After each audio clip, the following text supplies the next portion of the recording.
There we go. And everyone hopefully can still see the poem. Is it still there? We'll read that right before a silent sitting. So, one of the things I'm going to ask that you do, whether you write that to me, you can just signal me in the chat. You don't have to write it to everyone if that's not where you're at. But I'd like you to write one of your aspirations, one of your intentions for this new year. Take a moment, go to chat. Chat should be right on the lower um, toolbar for you, I think. For some people, it may be up above. I'm not sure. Take a moment, reflect on one of your intentions or aspirations for the new year. You can write it in chat. And if you're uncomfortable making that public, you can write it directly to me. One of my aspirations is morning time devoted to practice. And that will include a couple of practices, by the way. And one of the practices that I'm going back to, I've done it a couple times, is prostration practices. This feels a little bit like a year of surrender for me. I'm noticing some significant changes in some family, in uh, our health, our well being. I want to hold that as steadfastly, as lovingly, and as wisely as I can. And I recognize that one of the things that I'm going to need on that path is a little bit more surrender. Not a giving up, not a resignation, which is easy for me to fall into. What do you do? This is completely different. This surrender really means opening wholeheartedly to the truth of loss, to the truth of pain, to the truth of the difficult, um, which means that it's going to be more tender. It's just going to equal that. And there is a steadfastness that is required to allow that to happen. It actually has to come first, interestingly. We have to be a bit more stable before we can open. Otherwise, we fall apart. We fall into suffering. We hurt more in a way that's not usually of benefit. So that's one of mine. I'm glad I'm saying it out loud. That will support me. A little more surrender. So let's see what everyone has to say. Mindful eating, yes, very strong for me as well. I've been doing that pretty well, actually. You can always work on that. I'm eliminating carbs again because I noticed little joint aches. I know that comes with that a little bit. So I'm going to be working on that myself. So, Rebecca, I'll be right there with you. Just for today, I will. I'm not sure that says Joyce or Rick. I'm not sure if that's in response to Rebecca's mindful eating or not. Personal care, yep. Personal self-care and dedicated to practices, yep. More patience, that's beautiful. Also, we're going to need that a lot, aren't we? With myself and others, yes. To keep my heart open so I can be still, yes, and really listen with my soul. Yes, Dennis, and I would say they're going to feed each other. Your stillness, as I was saying, is also going to feed that open heart. You're going to work on cultivating both. It will be important, good for you.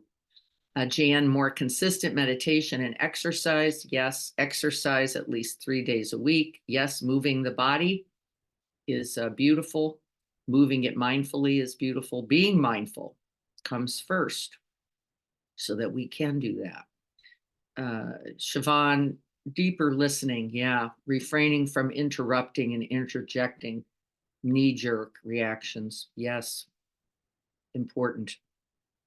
Libby, paying more attention to and putting efforts towards physical well-being. Yep, we're all going to be on that page in the house, so that'll make it easier.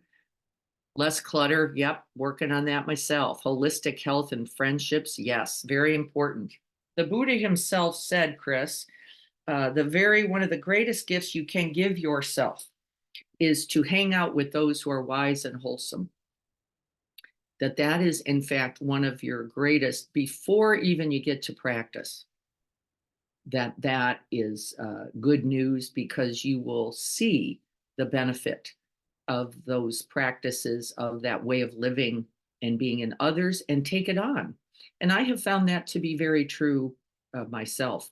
We're remembering, of course, that we do not um, survive.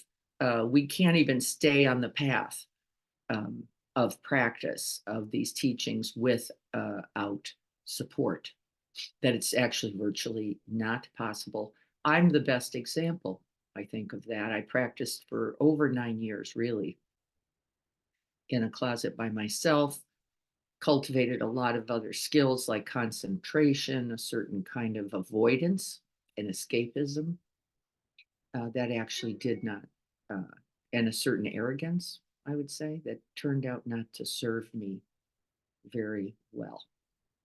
Coming into the path with others has been the greatest opening of these teachings and practices for me. And I happen to know that's true for us all. Even when we're a little aggravated or annoyed, or the other didn't say something we agreed with, or how to hold everyone, it is a part of the practice, and doing so beginning in the Sangha with others who are practicing with us to do those same things is the safest, I think. And I would also say the best way to do so. Rebecca writes, reminded me of my intention to deepen 1 to 2 friendships. That's beautiful. Same, for the same reasons. Yes.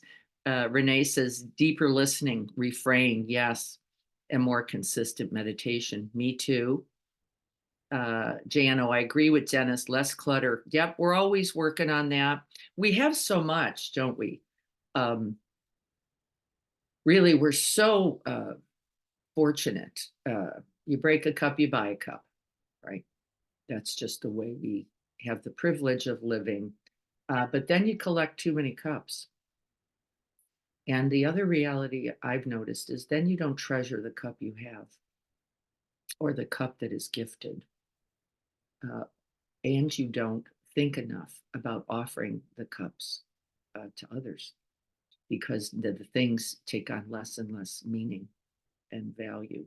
And so I think that's probably something we could all work on as well, isn't it? Which is, take a box over to Goodwill every week. I would say at the end of the year, you'll have a simpler, happier, healthier life. And I'm just going to start heading into my own closets. There's things I need to give away. I don't know how I collected the 5,000 markers I have, but I've got them. What am I doing with those? I don't have a whiteboard anymore, so off they go, and it will feel good to us all. Lynn, for me, it has been helpful to select a word of the year and then explore that meaning in all the ways. Yeah, that's another beautiful practice, Lynn. I've already been hearing that word in different ways. That's always the good arrow pointing. When I see it 3 times, I know it's for me. In addition, I will be working on communicating with others. Yes, good. Reaching out, holding others, bringing your kind and loving attention. You don't even need news. Isn't that cool? You don't even have to have something you have to say. But connecting with another simply to be with and to actually hear how they are is beautiful. Good for you. That sounds lovely. Cindy, recognizing and staying with my uncomfortableness. Yeah, this is that cultivating psychological resilience and flexibility, which is the greatest sign of our health, is our capacity to be with ourselves in our distress, most of which uh, can often be self-propagated because we're going, it shouldn't be this way, when in fact, it should and is. So good for you. That's a big practice, and one we'll all want to help you with. More playtime. That sounds great, Greg. Greg, you're a busy guy with lots of projects, so time for play, and that will equal that friendship. Sounds wonderful. I didn't get to see all my friends um, in this holiday time, and some of it was unavoidable because of illness and well-being, but a lot of it was getting stuck, just getting wrapped around something um, a little bit. And I don't want to do that, and I'm going to ask that others who I love and care about not quite do that as well. My brother seems to only be able to find time to talk on his drive home from work. And I know it has nothing to do with me, his love for me. I know it's because he doesn't give himself enough time. And so on the drive, he calls, drives a ways, and I love that he does that. But I really want him to be in a place where he can just be offering and receiving that loving presence that we have for each other. When you're driving, you can't really give uh, whole attention or then one's whole heart, can you? And then it ends up being rushed and gotta go, and um, making all connections uh, intentional and meaningful. And so thank you all for all of that. Those are lovely. We're going to hold those together. I'm going to print that chat so that we can support each other. We're going to go back to that poem now. So get ready to sit. I have to pull it back up. It kind of took off on me somewhere. Let's see where it is.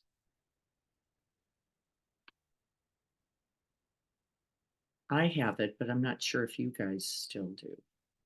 But I don't want to take more time right now. So I'm going to read that. You'll be getting this poem anyway. So let's get the body supported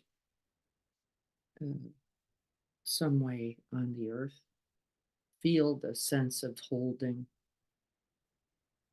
the support. I'm looking out the window. I see the vast sky here, light, all the green of the trees, the earth here. With each breath, I'm made aware of the air supporting us. We happen to have clean air. We're very lucky in a world that is less capable of producing clean air. And so let's begin. For a new beginning. In out of the way places of the heart where your thoughts never think to wander. This beginning has been quietly forming, waiting until you were ready to emerge. For a long time, it has watched your desire, feeling the emptiness growing inside you, noticing how you willed yourself on, still unable to leave what you had outgrown. It watched you play with the seduction of safety and the gray promises that sameness whispered, heard the waves of turmoil rise and relent, wondered, would you always live like this? Then the delight when your courage kindled and out you stepped onto new ground, your eyes young again with energy and dream, a path of plenitude opening before you. Though your destination is not yet clear, you can trust the promise of this opening. Unfurl yourself into the grace of beginning that is at one with your life's greatest desire. Awaken your spirit to adventure. Hold nothing back.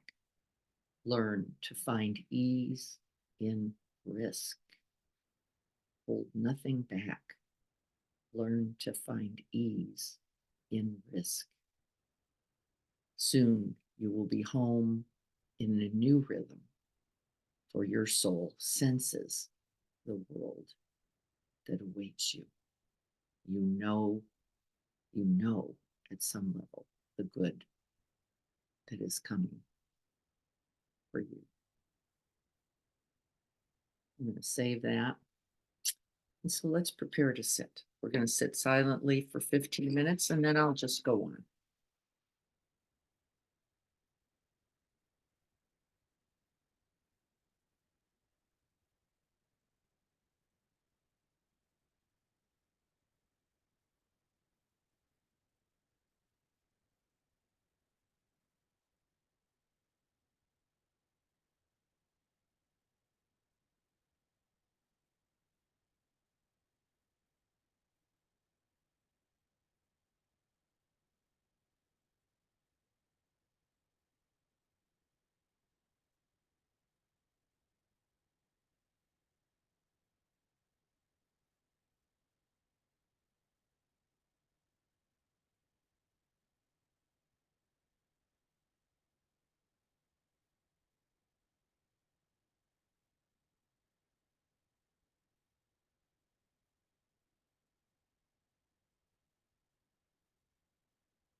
In the out of the way places of the heart,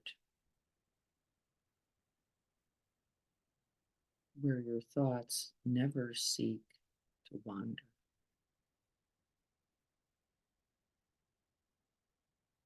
And then we notice in the stillness that those corners of the heart, those most cherished, most tender, most loving pieces of us are everywhere.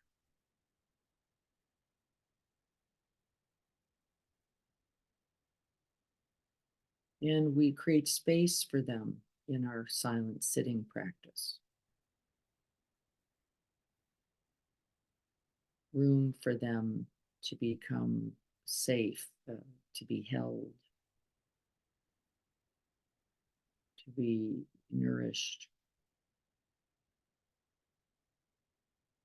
and rediscovered, re-intentioned, recommitted, just like this.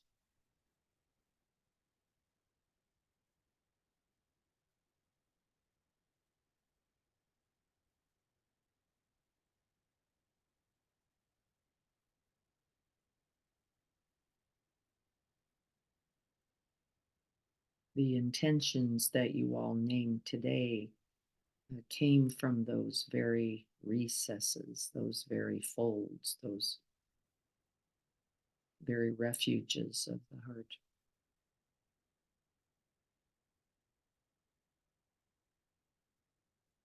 And we will treat them honorably, tenderly, lovingly.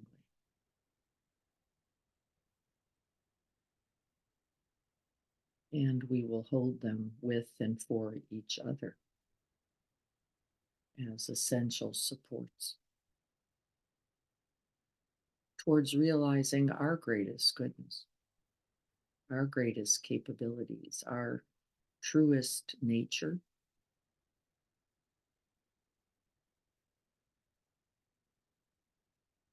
one breath at a time.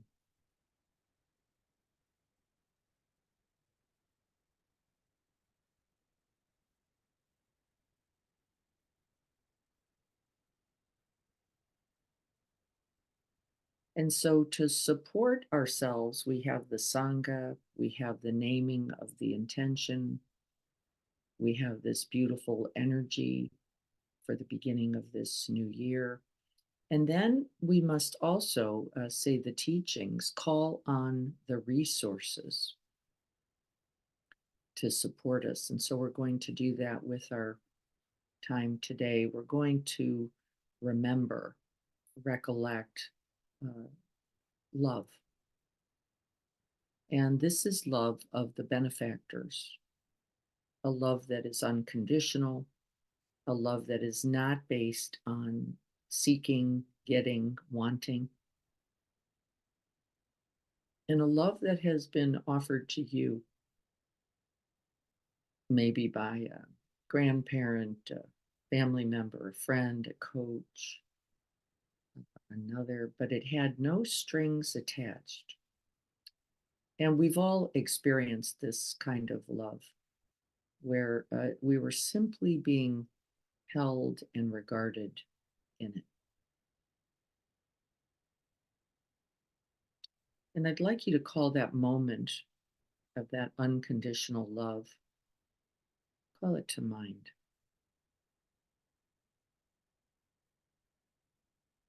And with each breath, then breathe it into the heart space.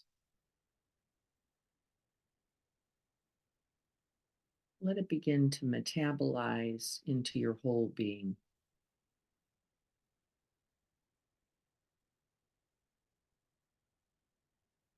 Remembering that you are deserving of this level of love and attention, this unconditional presence.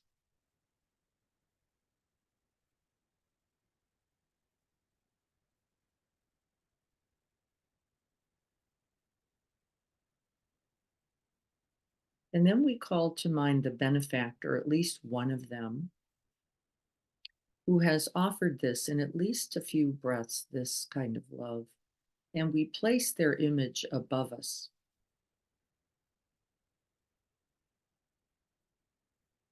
Often it's hard to land on just one person. There will be flickering moments. You can include within this benefactor category, you can include God, you could include a saint, you could include a person in a moment, you could include a love you have felt before. But you know this love. And sometimes it's an amalgam, a constellation of others. That's all fine too. Just if you could put some beings, some sense of beingness above you. A lot of people choose to use Mother Mary or Maitreya, the Buddha, Christ, whatever, Grandma Irene. And you're going to picture them now looking down so lovingly, unconditionally lovingly at you. And as they are looking at you, they are looking right into your truest being, whether you're 5 or 10, 60 years old.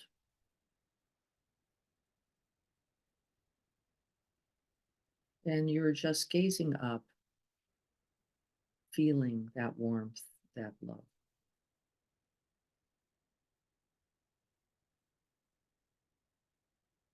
And let that love turn into a warm light, a radiant glow warmth.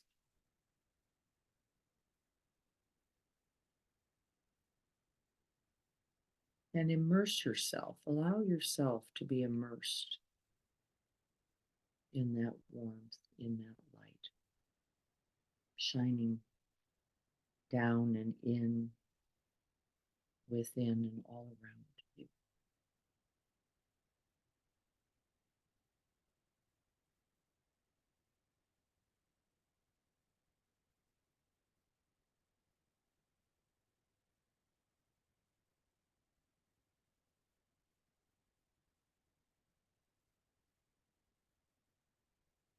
And we're going to soak in that love.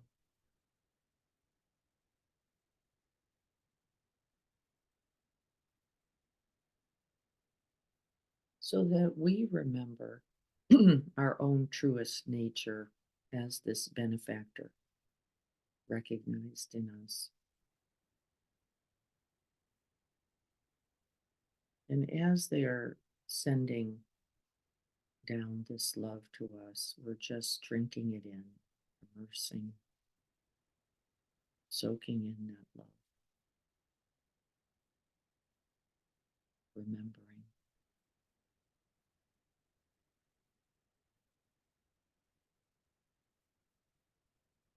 We then can also offer those phrases of the Brahma Viharas, the ultimate refuge, is being offered to us by this benefactor.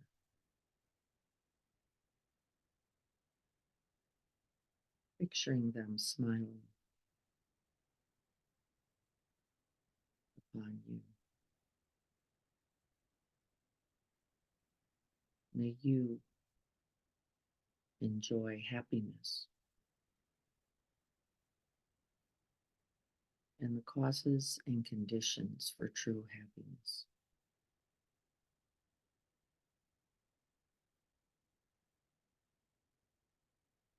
Feeling the sincerity of their wish for you.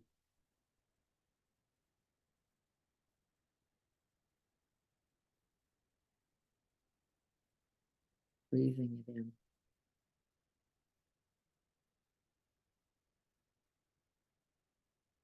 And letting it touch the tenderest part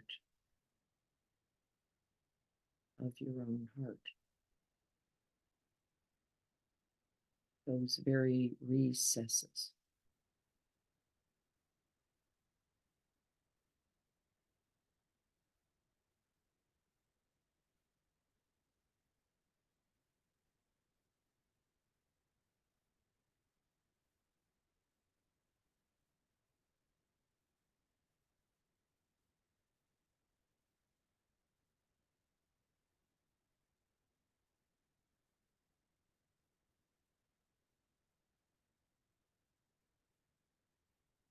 And that special one looking down on us still, smiling gently.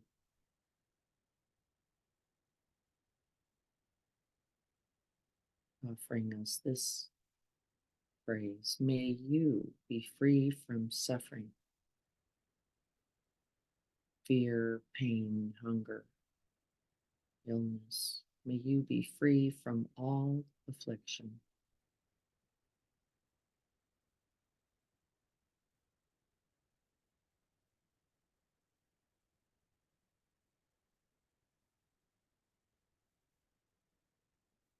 And we join this benefactor in these blessings. It isn't just them offering phrases to us, it's their genuine love, their genuine care, their genuine kindness and compassion, igniting our own.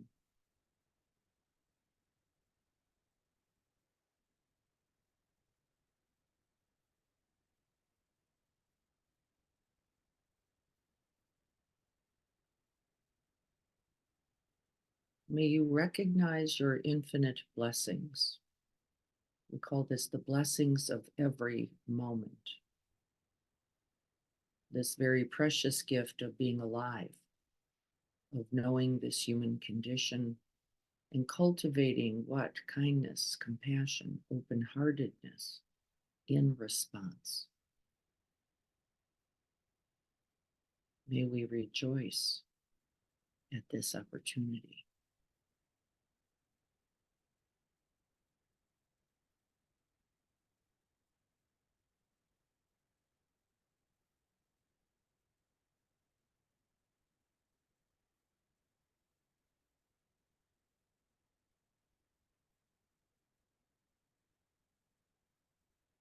And may we rest and dwell, may we take refuge and solace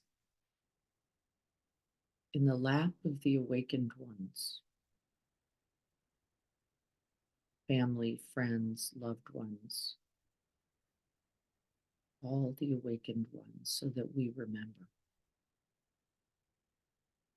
our own capacity for love, for kindness, for care, for compassion, and make it real. Make it real.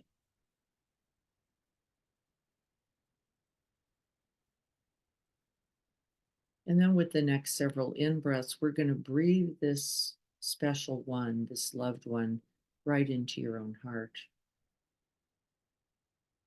so that their heart and your heart become one.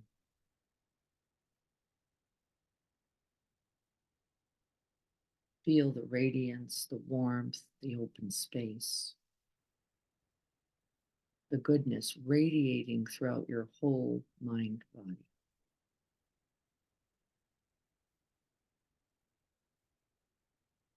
Their love has ignited yours.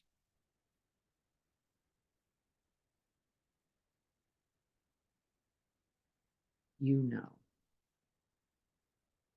are not only the receiver, you are the offerer of this love. And we begin in this new year by offering this first to ourselves in our wholeness, in our wholeheartedness, in our truest nature, in our goodness. We will realize all those aspirations and intentions we have set, all towards the good. We soak in our own radiance.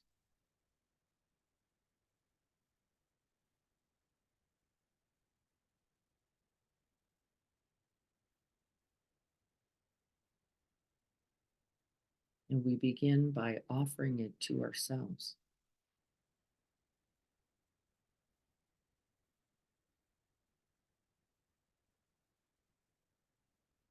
Feeling the warm embrace of our own love, our own self-care, remembering our own goodness. We offer these phrases to ourselves.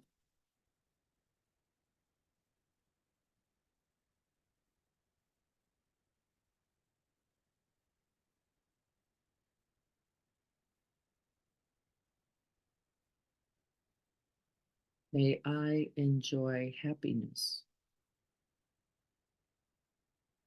and the causes and conditions for true, abiding, unborn, and undying happiness.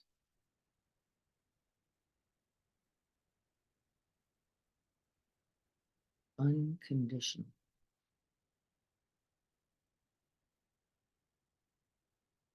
And we breathe it in, informing each cell, each muscle, each hair, each organ. I will not abandon you.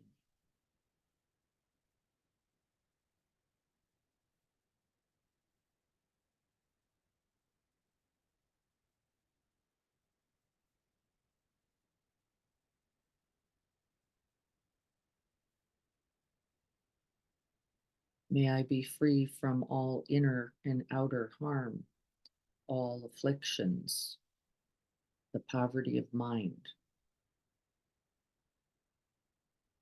the poverty of the heart,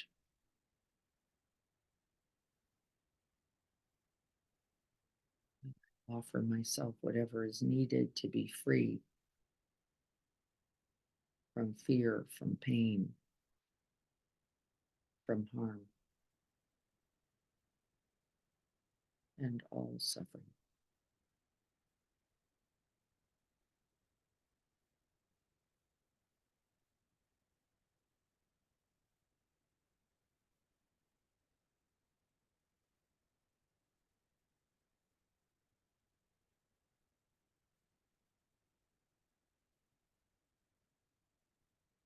In this new year, I commit again and again to taking my own side, to acting in my own best interest, to caring well, beginning with myself.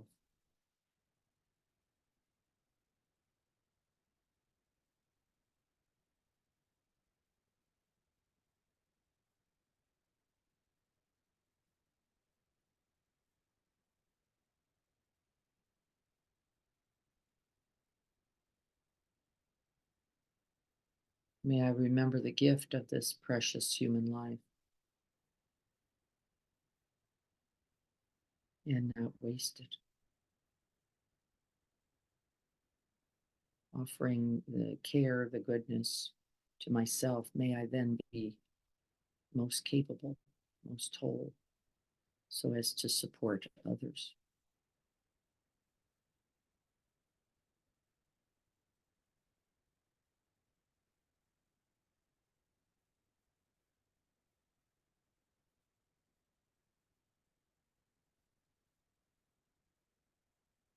May I then become the refuge that I seek.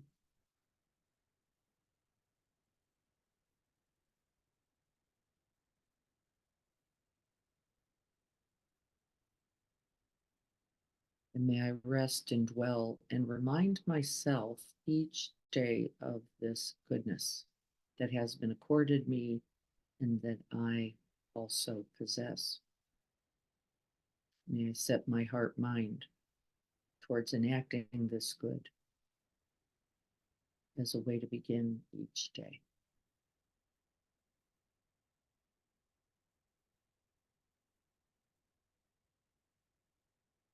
And may I remind myself then throughout the day.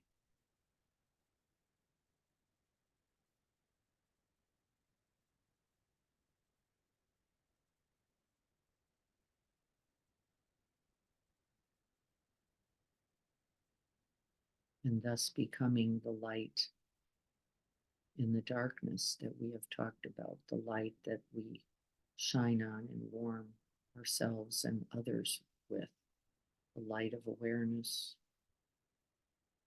the light of kindness, compassion, wisdom, and equanimity. May we sit for some amount of time every day to remember.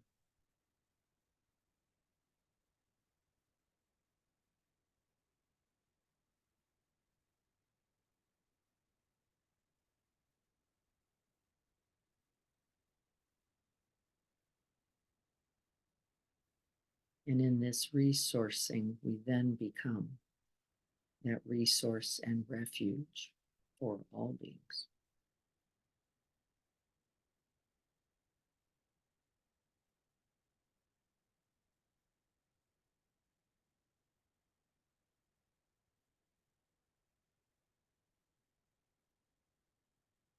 And may we remember that we are a resource and a support to each other with these intentions, and that we can call on each other for that support, as well as be that support for others.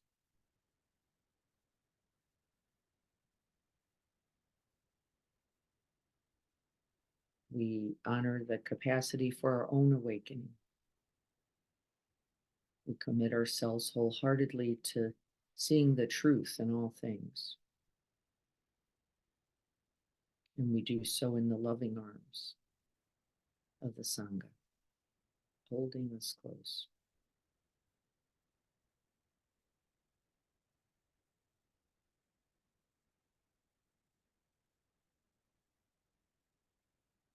And may this practice, this very day, set the heart mind for the whole of the year.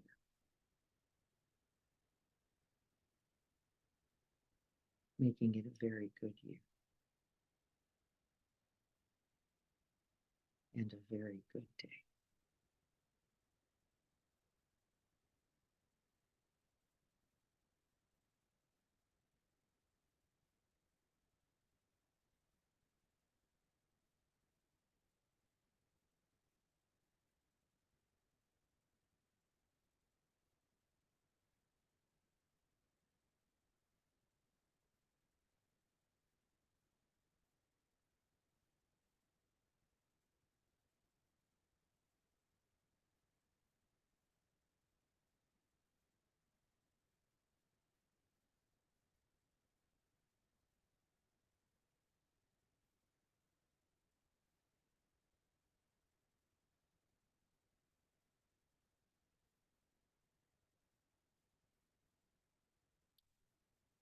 I bow to each of you and your commitments for this new year.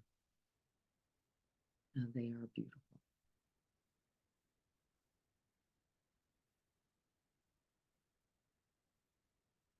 We have to resource ourselves. And every one of the intentions that you identified is designed for that, isn't it?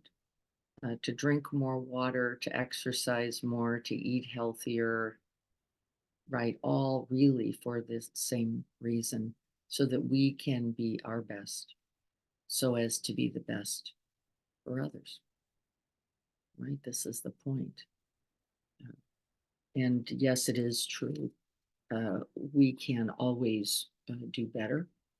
And so we begin again in this new year with those very aspirations.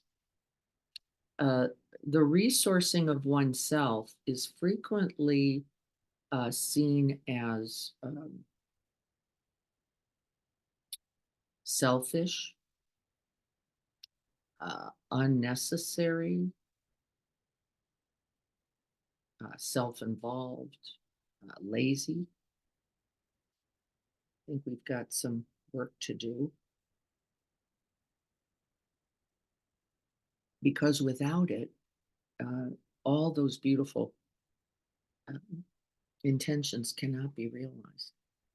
And so, whatever else you're going to do in your day, make sure that you begin it in that way, resourcing yourself so that you can honor these beautiful aspirations in the rest of the day. And you're worth getting up early for. You are. You're worth putting that special oatmeal in that special jar the night before. You are deserving of time and care and attention and rest. And as Greg was saying, play, even. These are all things we all need on this path, because we have undertaken really not just goals for ourselves. This is not just about you being better. And in fact, Pema says, abandon all hope. Abandon all hope for being better. Forget about it. This is not really the point. You're not supposed to be better. You're supposed to be whole, which is better than better.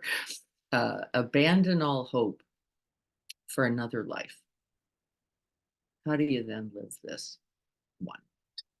And I love that. And I love the reminder because we know that the self-improvement projects fairly quickly fall away. Fairly quickly fall away. Why? We do not regard ourselves this much. Not really. And so more than that, we do this for not only ourselves, but for ourselves and those we love, and then those who count on us and those who need us. for those reasons. And before we go off to the chapter, this chapter is very short, doesn't have too much to say in it. I want to check in on this. What supports do you need? How can we here help you? What would that be that would offer you what you most needed? I've already had one suggestion. Somebody said an evening practice. An evening practice because I can't get it together at 7 o'clock for any number of reasons, not having to do with me. Some people have work commitments, other people have family commitments, other people have other commitments. And so I have heard from several people, could we offer at least a short evening practice? Well, I love the idea. It would not be this long, of course. We'd probably keep it to 30 minutes at most. If that's something that would feel supportive for you, let me know in some way what day or time might work. Times are tricky for people. So we have done this typically at 6:30 or 7 has been when we have offered this in the past, because I think of the variance in time. But if it can be a support, let us know that too. Anything else we could do?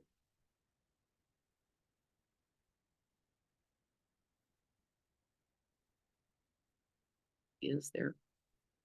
Think about it. Just know that we're here to hear it and to try to realize it if we can be helpful in that way. Okay. So why don't we go to the Kindle? I love this chapter.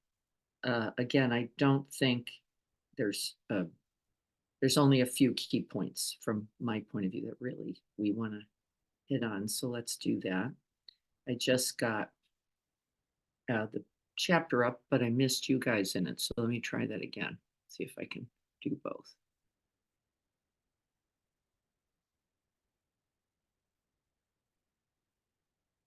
No, not quite. Pop it up one more time. Disappears when we're not actively using it during meditation. That's what happens.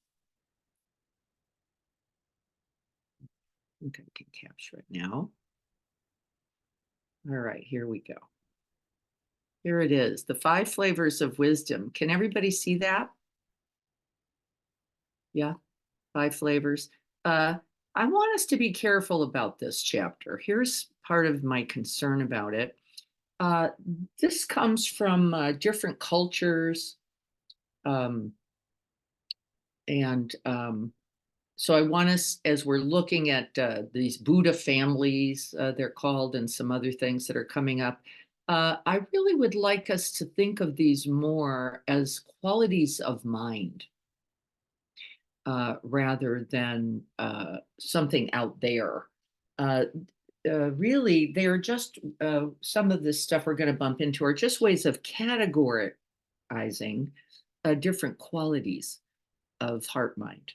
And so just know as we go along, it's not that I believe that there's some specific Buddha walking around who's got these X, Y, or Z categories. And I happen to know for certain that those very constellations and qualities are within me. And that in fact they do, one does frequently inform, feed, and fuel another. And so when I am in greed, I also do know that there is a certain mind state of self-centeredness that's going to arise. And that's what they'll be talking about as we go along. So, but the word Buddha, different types of Buddhas is, I think, just one way to say it's all workable. It's all workable. So let's look at the 5 flavors of wisdom. It starts with the idea that wisdom and confusion are co-emergent had a profound impact on Pema when she first heard about it. And in fact, it was that teaching very specifically that had her make a decision to pursue the Buddhist teachings and path. I'm loading something else by accident. I don't know what I just did there. I'm gonna have to go back. I messed up. I apologize. Took that away somehow. I don't know what happened. Oh, it's shifted. Well, there it is again in another form. Sorry about that. The idea that wisdom and confusion are co-emergent had a profound impact on her. I want to talk about this again, but we've already talked about it a lot as it relates to light and dark. And so we could say that light and dark, both those perceived polarities, are themselves co-emergent or co-arising or co-dependent. We could use all of that language. What does that mean? There is no absolute darkness without light. There is no absolute light without darkness. They feed, form, fuel, inform, and are interconnected. All things being interconnected, then, since we know the truth of this, we could say that wisdom and confusion are occurring or arising together. This is very good news. Why? Well, because one breath in to a habit, one breath into a contraction, one breath into I can awaken wisdom in it. And in fact, I will tell you personally, I have learned more, become wiser from my very confusions, from my very afflictions, from my very greed, from my very ignorance than I ever have from the goodness. I have learned more by being able to bring the light of awareness to those confusions, and that it really has needed to be me. I've had people, many beautiful teachers, tell me exactly the truth of the situation, but until I could see it, feel it, know it, sense it myself, it stayed dark. Until I could go, oh, I see now how this wanting quality is actually separating me from love, from the world, from my loved ones, not bringing me any closer. And that's taken a long time. But I have to say, it is in clear evidence that there is truth in it. Every moment of affliction is also the path to wisdom. Every moment of affliction. Is there anybody who doesn't understand what I'm saying about this? So rather than have to get rid of, rather than have to separate from, rather than have to reject, disclaim anything, we could actually simply use the very poison, is one of the ways it's put in the slogans, as the good medicine by waking up to it. Oh, there I am once again needing to insert my opinion. Oh, here I am impulsively getting on Amazon to go, I've got to get this next thing. Oh, here I am thinking that more things will make me more safe, more comfortable, and happier. And we all have done it. So that is not to be with judgment or with criticism. It, in fact, can we then smile at the recognition? And then, as Renee said in one of her intention statements, refrain. Could we just stop for a moment and go, wait a minute, what is this really about? What is this really about? And is it about the greatest capacity for good that I can see? Well, the truth is, if I ask myself that question, I would do a lot less. Truly, I would do a lot less and be still a lot more and really have to reflect on that. Is this really for the greatest good? And again, remember, it doesn't mean separate from you, but including you. And that's how we get to these aspirations, don't we, for eating and health and physical activity? Because, yes, in fact, that is going to be one of your greatest contributions, because out of that wholeness for you, you will be more generative, you will be more capable, you will be greatest able. And so we offer that to ourselves in this new year. And then it says, if we take the approach of using our emotions as the path, including all of the perceived bad news, no such thing, right? Everything on the path to awakening, we can look more deeply then at our own afflictions. She uses aggression here. I don't think that one's any more particularly usable than selfishness, than shutdown, than self-loathing, than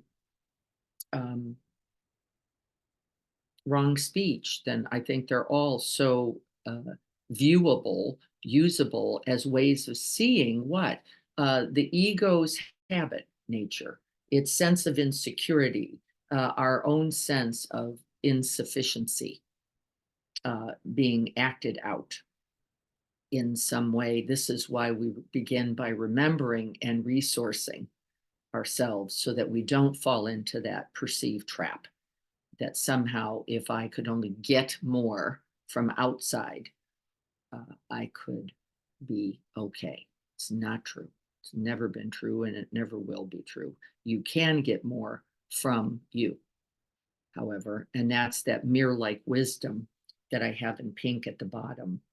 That is the other side of the afflictions, because every affliction that you see and understand is the false path, you can then with greater and greater ease begin to refrain from. I use caramel corn as my example.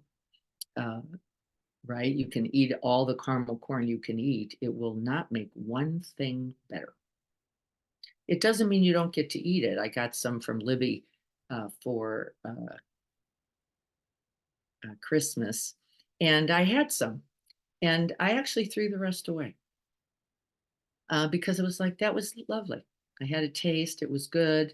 I had an evening where I had a little bit of it, and then I thought, this is not something that I need more of. And that's come out of a lot of years of recognizing there is nothing to get from that grasping that is going to have results that I really am looking for.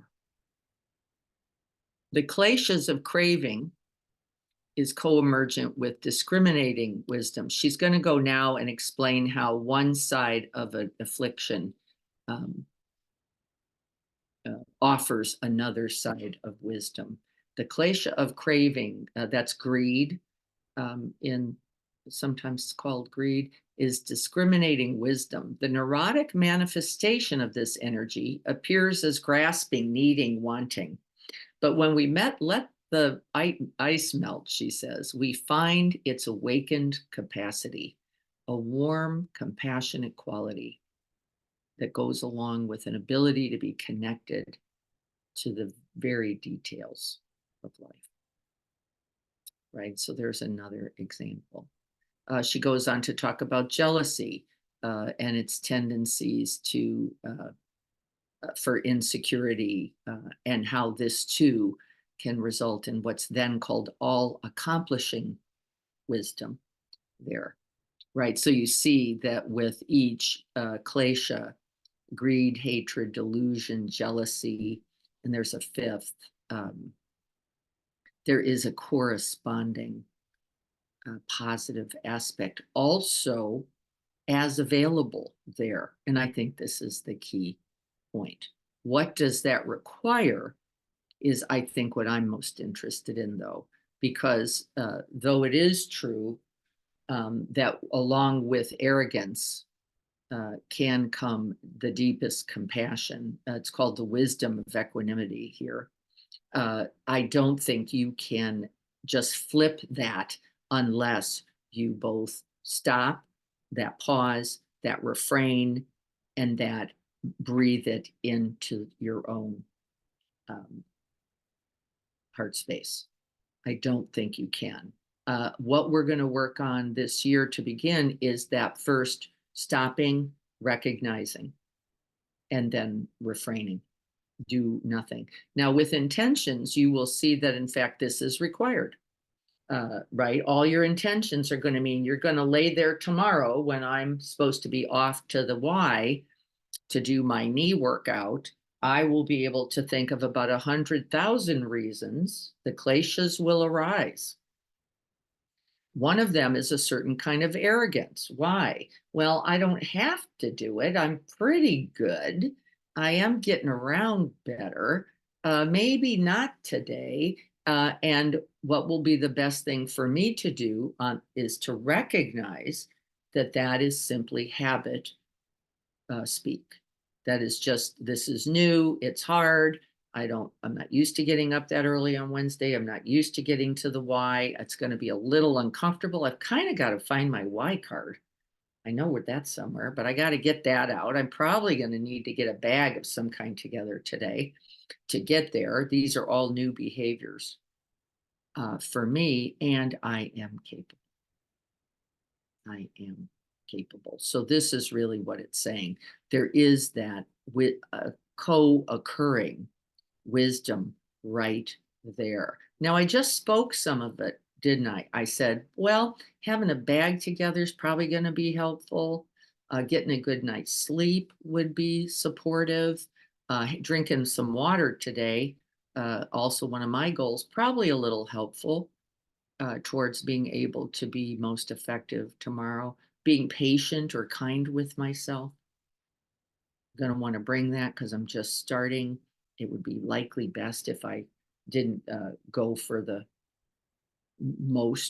biggest workout, but that I just began with a certain amount of reasonableness, right? So these are all these kinds of qualities.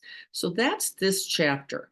Again, I think it's useful simply for this purpose. Can we remember that in every moment there is the wisdom factors available and arising?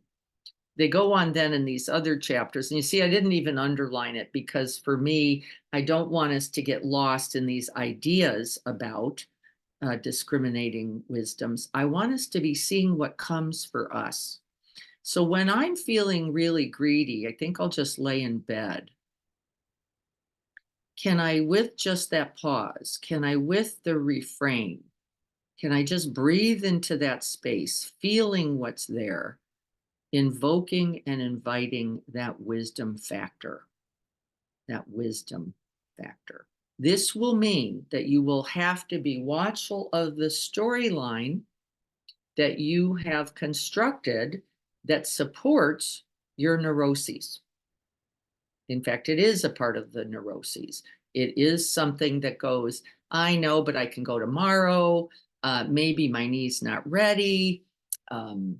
Really, it isn't even the point, is it? It would be good for me to get there, just to be there, just to see my capacity for being there, just to feel into a few machines upstairs, right? Just to begin to cultivate this new habit. Whether I even ended up on the mall or I didn't would still be useful. So does everybody get this idea? This is really the key point, and the practice is more important for me than the categories, than what kind of wisdom is it. It's not feeling for me as essential. I'm going to stop there then and come back to you guys. Let me see if I can get you up here.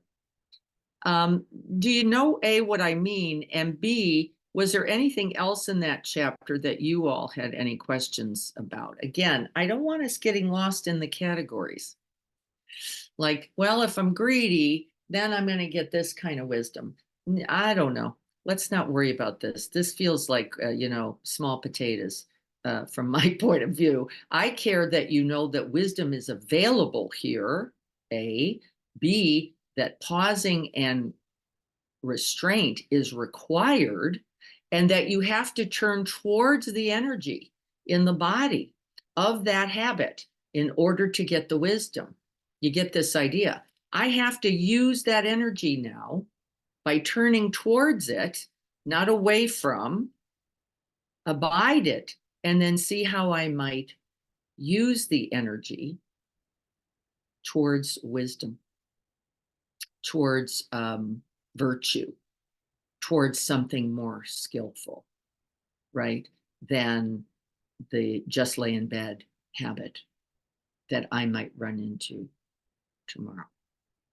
I'm already wise, aren't I? Because I'm already anticipating that that habit may appear. And I'm already attending to it by, did you see what just happened naturally? I went, you know what? I'm going to have to really offer some resources already, some new conditions called get the bag ready, find the Y card, set the time.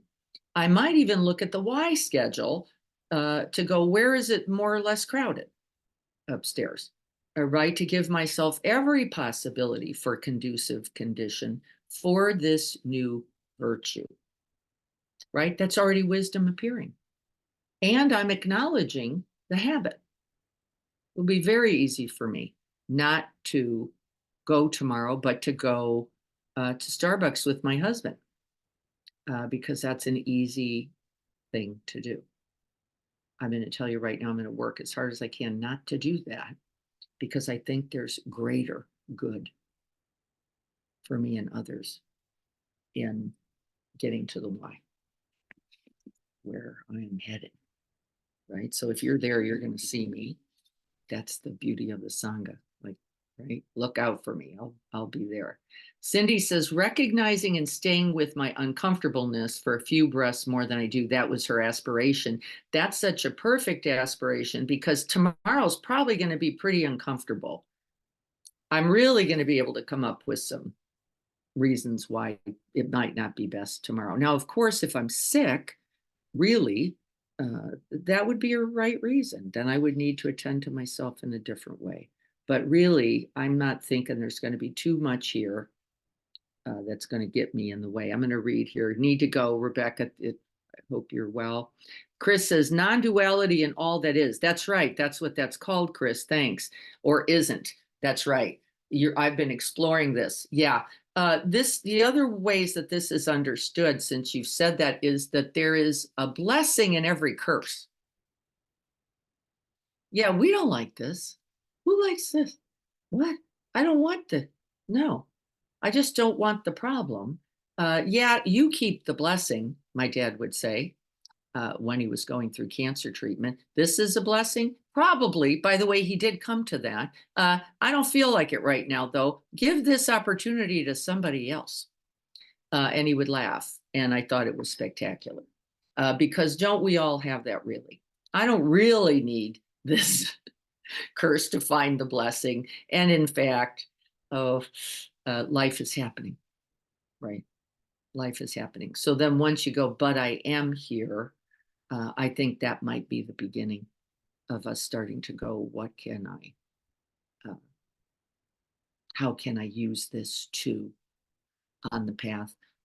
I'll use stay with my father as the example. He said at the end, had it not been for that cancer, I would have not committed myself in the way he did to being with family.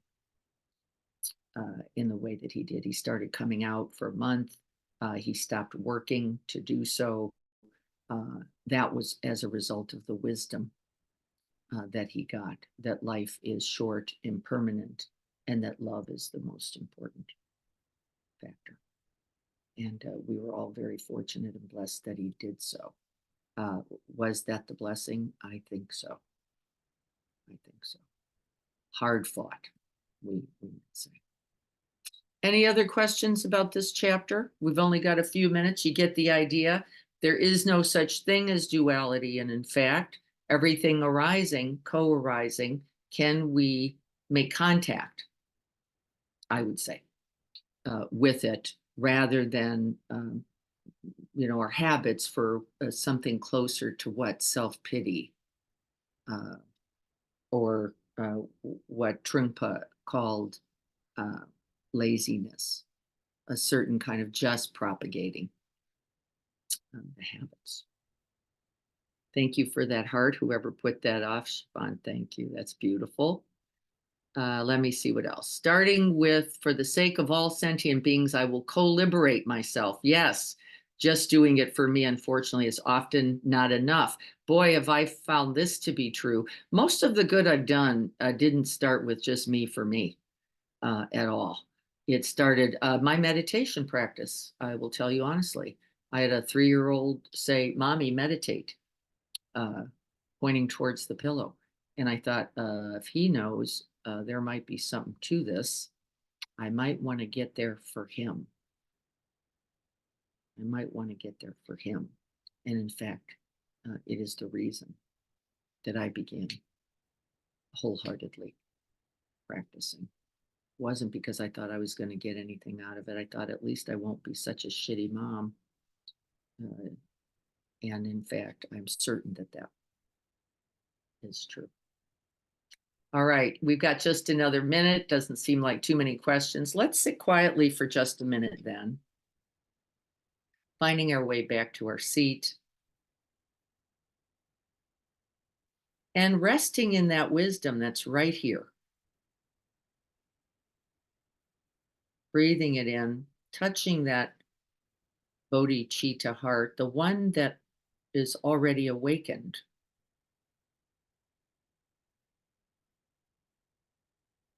And I make contact most often with its tenderness, its unguardedness, its unarmoredness, and it frequently aches.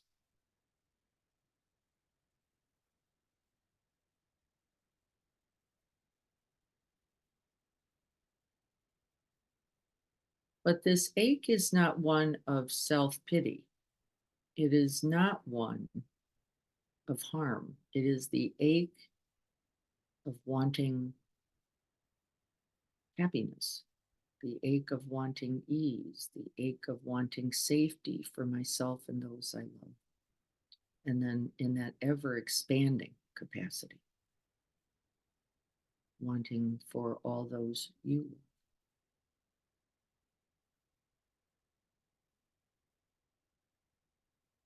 And that it is the same heart and the same wanting all along.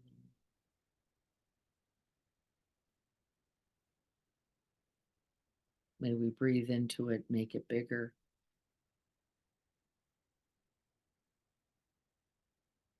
And with the out breaths, rest in its good intention. May all our aspirations and intentions for this new year be realized just now.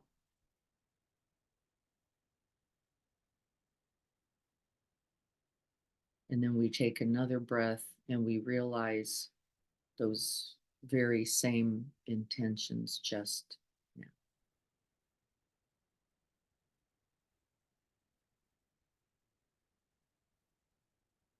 And may this beautiful heart, may it grow and flourish and never diminish until all beings are safe and happy and peaceful and free.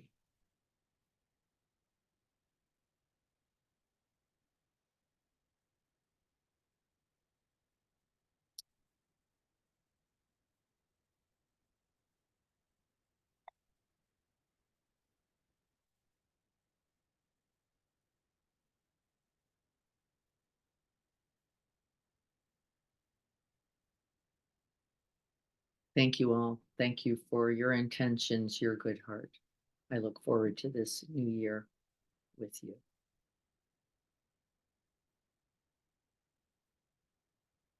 Thank you, everyone. Lots of pretty hearts being put on the chats. Thank you all.